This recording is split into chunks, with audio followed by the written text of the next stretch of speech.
छत्रपती संभाजीनगर शहरातील मुख्य जालना रस्त्याला पर्यायी मार्ग असलेल्या कैलासनगर एमजीएम रस्त्यावरील अतिक्रमण काढून तो रस्ता बाधित मालमत्ता धारकांना DTR आणि मोबदला देऊन हे काम होणे गरजेचे असल्याचं महानगरपालिका आयुक्त जी श्रीकांत यांनी अधिकाऱ्यांना सांगितले।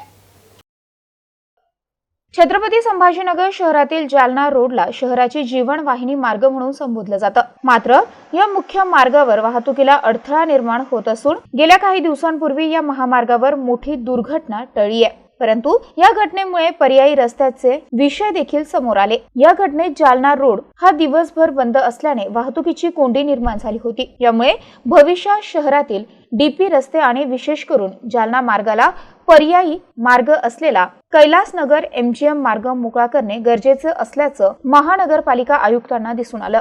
यामुळे आज त्यांनी सर्व विभागीय प्रमुखांची बैठक आयोजित केली होती। या बैठकीमध्ये रस्त्यांचे रखडलेले काम पूर्ण करण्याचे आदेश त्यांनी अधिकाऱ्यांना दिले, तर येथील बाधित मालमत्ता धारकांना DTR मोबदला देऊन हा पर्यायी मार्ग मोकळा करण्याच्या सूचना देखील त्यांनी केल्या।